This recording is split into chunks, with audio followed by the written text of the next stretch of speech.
भगवत गीता में भगवान श्री कृष्ण स्वयं बताते हैं, इस संसार में विश्वास सबसे कीमती चीज है, इसलिए इसे टूटने मत दो।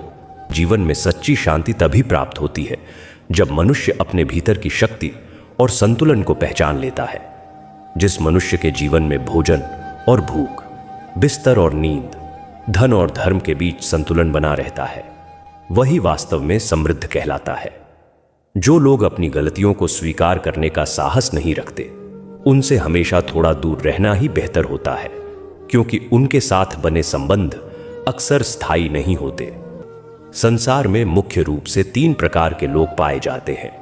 कुछ ऐसे जो दूसरों के दुख को देखकर दुखी हो जाते हैं, कुछ ऐसे जो दूसरों की खुशी से दुखी हो जाते हैं, और कुछ ऐसे भी होते हैं जो बिना किसी कारण के स्वयं ही दुख में डूबे रहते हैं।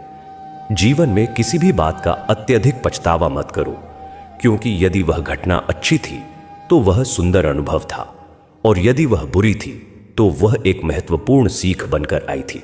स्मरण शक्ति का थोड़ा कमजोर होना भी कई बार बुरा नहीं होता, क्योंकि जो लोग हर बात को दिल से लगा लेते हैं, उनके लिए भूल जाना ही शांति का कारण बनता है। हमने जीवन में बहुत सी बातें सुनी और बहुत कुछ सीखा है, पर सबसे बड़ी सीख तब मिलती है जब हम किसी पर भरोसा करते हैं और वही व्यक्ति हमें धोखा दे देता है, क्योंकि वही अनुभव जीवन की गहराई को समझाता है। इस संसार में किसी का जीवन पूर्ण नहीं होता। कुछ लोग निरंतर कुछ न कुछ खोते रहते हैं, लेकिन यही जीवन की सच्चाई है कि हर चीज की अपनी एक कीमत होती है। कुछ चीजें ऐसी भी होती हैं जो धीरे धीरे मन का सुकून छीन लेती हैं, जैसे झूठा प्रेम, स्वार्थी मित्र और हर बात में दखल देने वाले रिश्तेदार। इसलिए उनसे दूरी बनाकर रखना ही बेहतर होता है। समय और परिस्थितियां कभी स्थिर नहीं रहती, इसलिए खुद को अनावश्यक चिंता और तनाव में डालने की जरूरत नहीं है।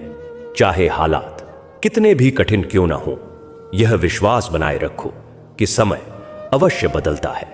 कई बार ऐसा महसूस होता है कि पूरा संसार हमारे विरुद्ध खड़ा हो गया है, परंतु यही वह समय होता है जब हमारी मेहनत और हमारा विश्वास हमें बड़ी मंजिलों तक पहुंचाते हैं। समय वास्तव में सबसे बड़ा शिक्षक है, क्योंकि वही हमें जीवन की सच्चाई का पाठ पढ़ाता है।